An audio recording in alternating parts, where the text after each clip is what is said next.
tentative date for exam 1 is February 13th. We can still do it then.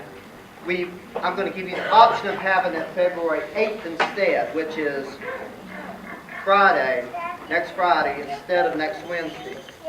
What's that? The puzzle?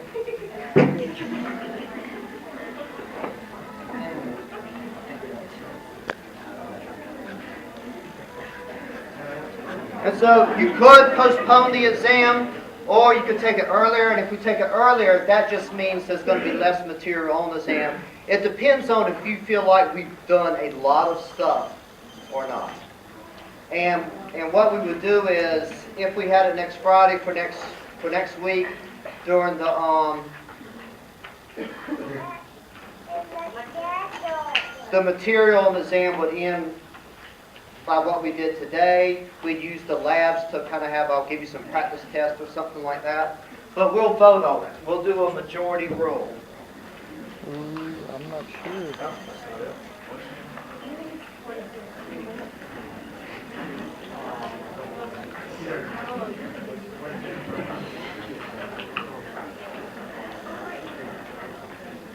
Make sure you're on channel 46.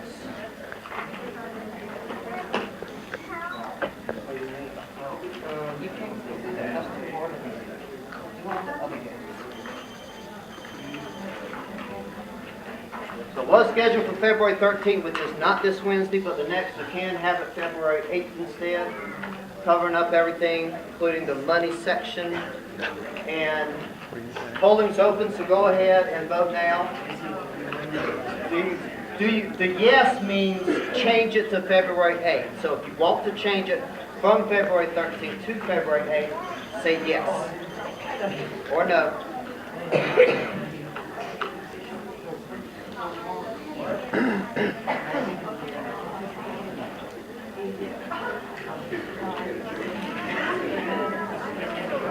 Does anybody need more time? Okay, I'm going to go ahead and close it.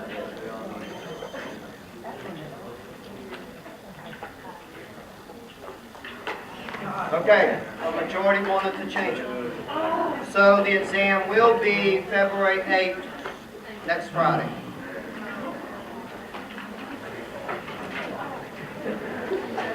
Show the announcements real quick.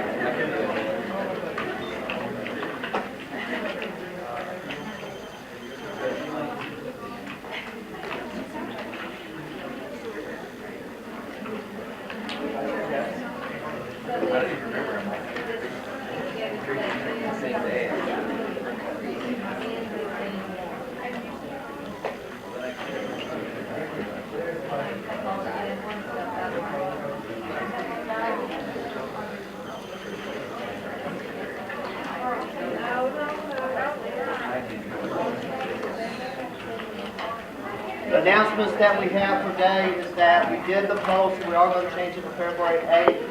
Instead of lecturing, everything that I was going to lecture is in the video, MO 2.B, in the money section, and the practice questions for that video is what we just handed out. I'm going to tell you the answers before you go. And the question worksheet that I gave you last time that we didn't get to in the last class, I'm going to show the answers up here now. And then what we're going to do is Monday or in labs, I'm going to ask you if you need any help with it. Some people, one of my TAs and some other people already did it. They thought it was really easy. They didn't even need me to guide them. But come Monday, I'm going to ask you if you need me to go over some of it, do the whole thing from beginning to finish. Up to you.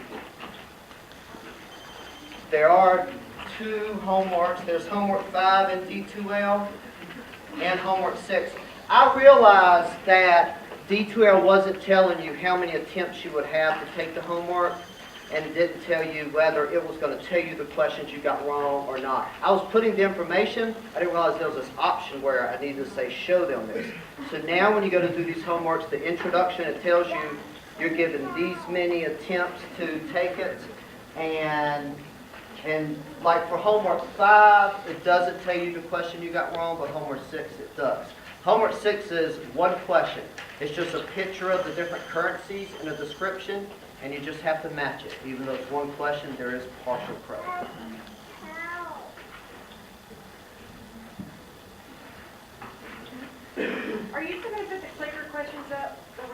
office set in, like if we had problems with some of them? Yeah, I can. I'll make, most of them did come from practice questions, but I'll make one file that has all the clicker questions. Appreciate it. Yeah. And feel, I'm not with organized right now, so don't hesitate to bug me Monday about it if you want.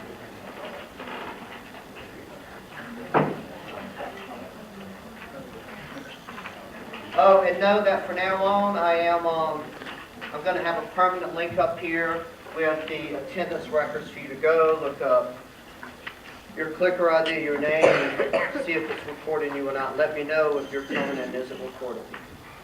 Did you want to say something, Abby? This is Abigail, by the way. Hi, Abby. Hey, Abby.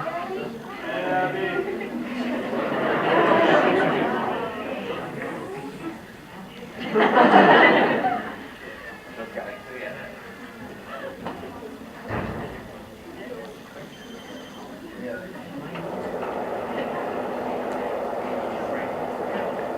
And you know what I'm thinking? We've got the material that I was going to lecture today, that I've got the video.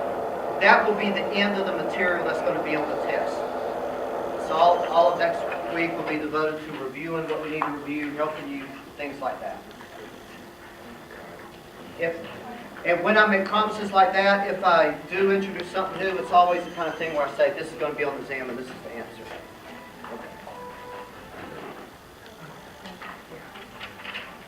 Okay, I'm now going to do the practice questions for MO.2.A, the MV equals PQ equation. I'm just going to write the answers. I'll talk a little. I'll talk as long as you let me.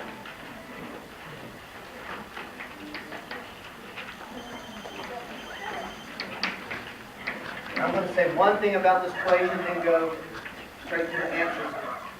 In the last class, I said this is an important equation. We described what M times V and P and Q is. But I want you to think about it this way. M times V, the number of dollar bills, money that's out there, times the number of times we spend a dollar bill, that is total spending in an economy. That's the total amount of money we spend on final goods and services. P times Q, the price of things, times the quantity of things we buy, that's total spending as well. So this is just an accounting identity. It's not an assumption. It's not a theory. It's something that has to be true by definition. And in number one, it tells you what Q is. It tells you what M is. It tells you what V is.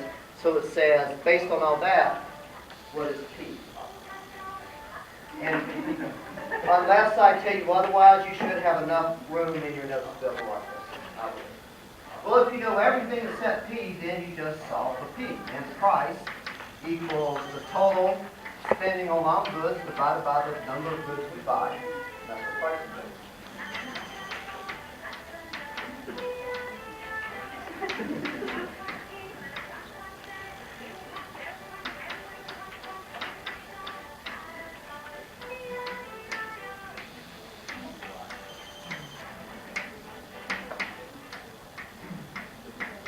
This problem assumes that we're using gold money, so when we're talking about the price of something, it's the pounds of gold.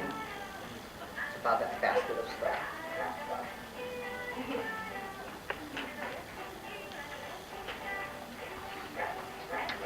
So I just told you how much money there is, how V, the average time they spend it, the total amount of baskets people buy, and so that's the price of the basket. Number two is the same question except we say now, the world is exactly the same, except there's twice as much gold out there. Twice as much gold. And it tells you that Q is unchanged and V is unchanged. Just because you find a bunch of gold doesn't mean you can produce more food or tractors or clothes. So here you're doing the exact same thing. You're saying price equals MV divided by Q.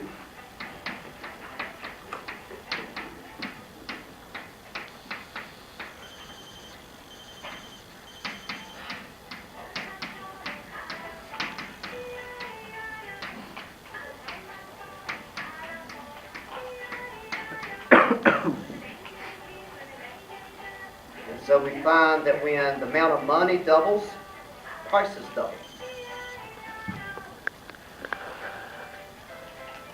And that's what we tend to see in the economy. You just print more money, and over time, all you just get is higher prices. Number 3, remember everything about this is about final goods and services, stuff produced this year. 3 asks, what if there's something that lets you buy and sell used goods easier? How does that change MV, P, and Q? The answer to number 3 is very little. Very little. M, Q, P, and Q refer to final goods. Answer number 3, how will it affect MV, P, and Q? Very little. M, P, and Q refer to final goods. Goods produced this year.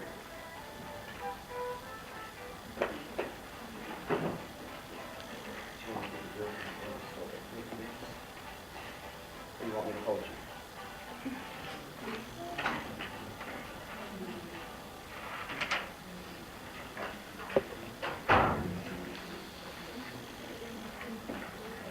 Number 4 is going to have a little bit of a longer answer. You may have to go to the back of the sheet to write a slightly longer answer.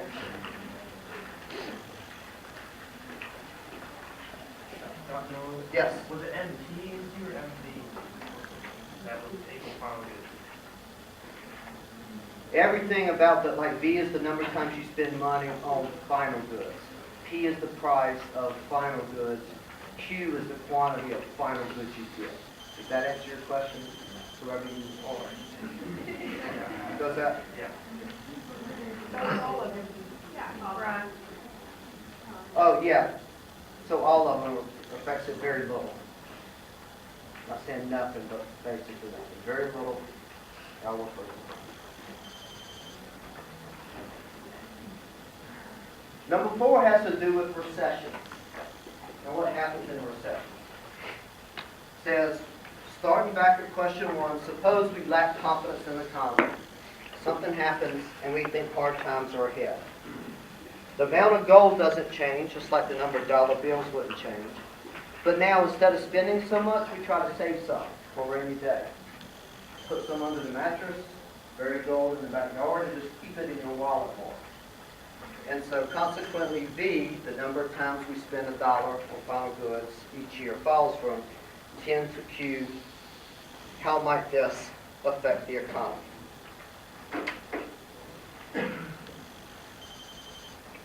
There's not going to be one answer to this. I'm going to write something like this in a minute, but just think right now. People are spending less. That could cause a number of things to happen. With people spending less, people could lower their prices, right? People could just buy less, or prices and consumption may fall. And you don't really know exactly what's going to happen. One thing you do know is that M times V definitely falls. And don't write in very large letters. M times V definitely falls.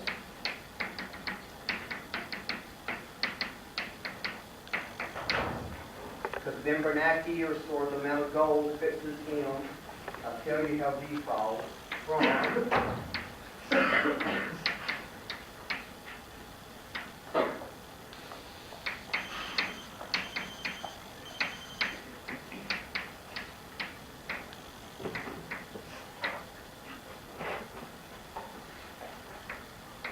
So it falls from this to this, which is a decrease of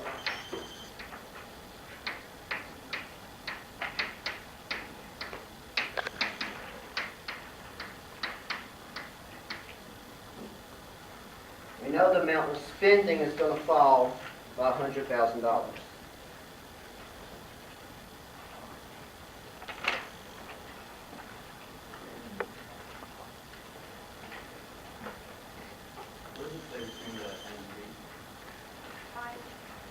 Those are just parentheses that's meant to be times. Oh.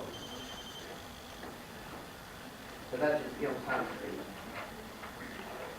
V. And if M times V falls that much, thus P times Q falls by 100,000.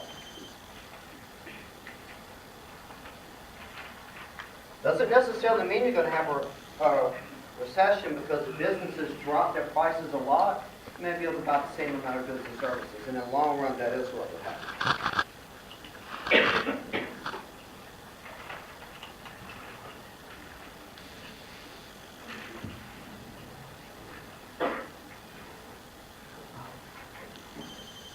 Logging into LinkedIn. You know, the Facebook for adults.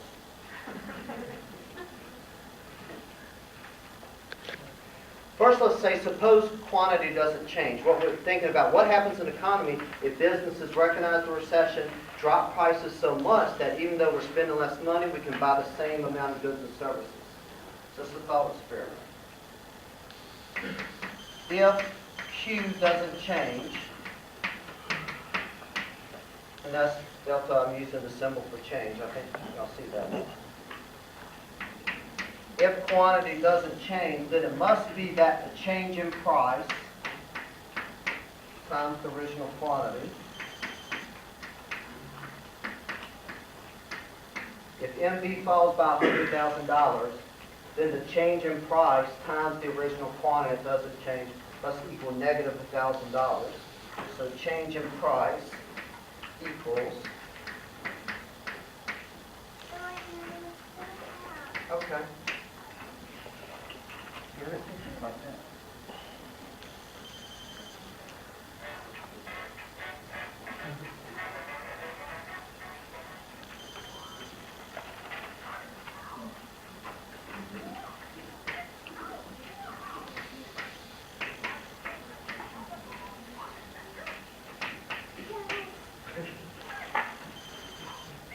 So it could be that prices fall by that much, this many pounds of gold.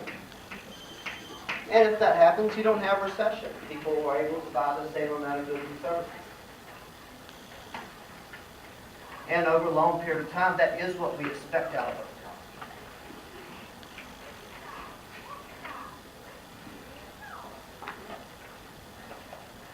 it. In this section of notes, I'm going to give you what tends to be the viewpoint of most Democrats, most liberals, because they tend to be the ones, well, they're the ones who run government for the past 6 years, so it's easiest to understand their viewpoint.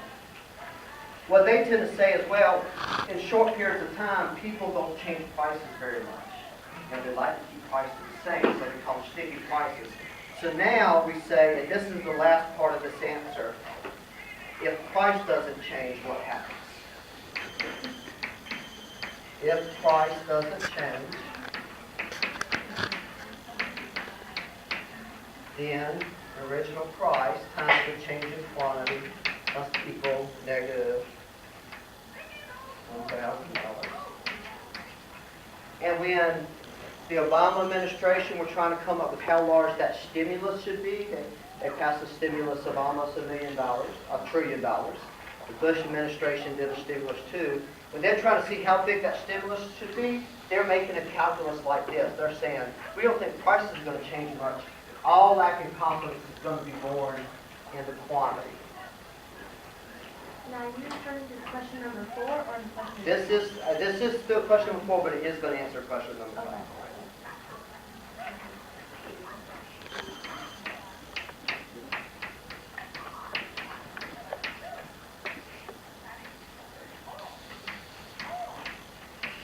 Remember, we're referring to question 1. That's our starting point where the price was 0.65.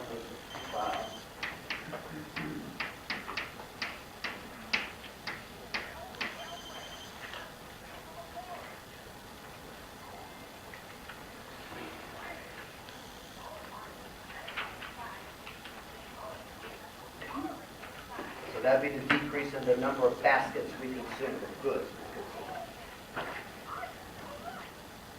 Number 4 asked you, how might this affect the economy?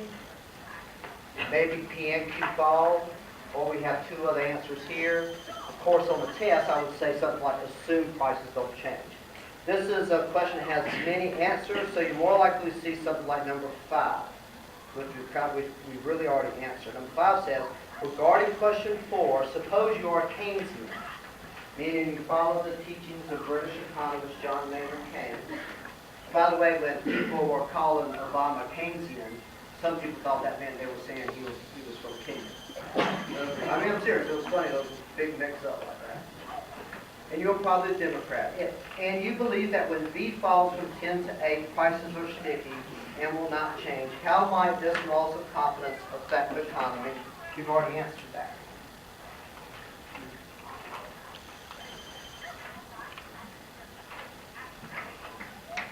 Real incomes, meaning the number of those baskets, will fall by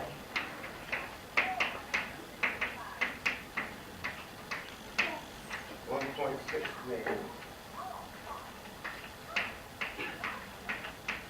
Because spending fell.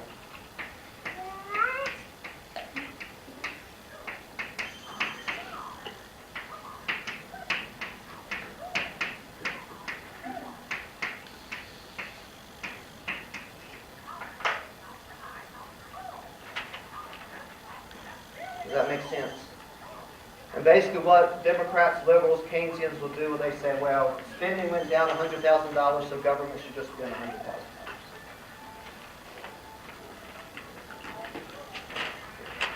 And we did the back of this in class on Wednesday.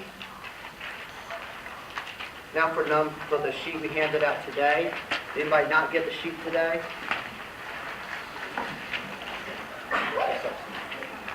You've been very good at it. I appreciate it. You need some more?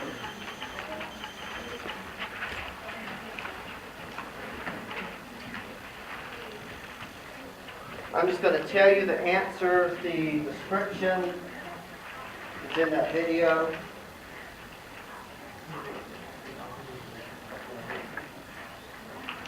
Number one, that was from the video we saw last time. The answer is C. We said that the emperor, when he threw out new money, that the rising prices. I'm just going to tell you the answer if you don't have time. Actually, for number 2 and 3, I want you to watch that clip from Too Big to Fail to answer 2 and 3. I want you to see Paul Giamatti playing Ben Bernanke. I think the answer will be obvious just by watching the video. So now we're down to number 4.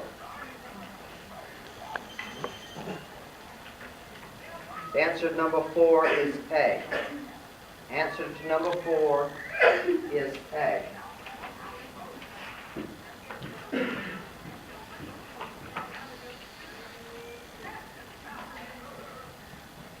Answer to number 5 is A. Answer to number 5, A.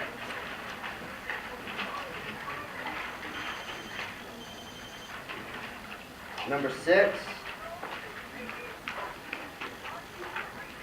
is D. The answer to number 6 is D. The answer to number 7 is B. Answer to number 7, B. Come Monday, I'm going to have a good study guide for you to understand what's on the test. Anything else I need to say or do right now? Okay, thank you. Let's give Abigail a big round of applause.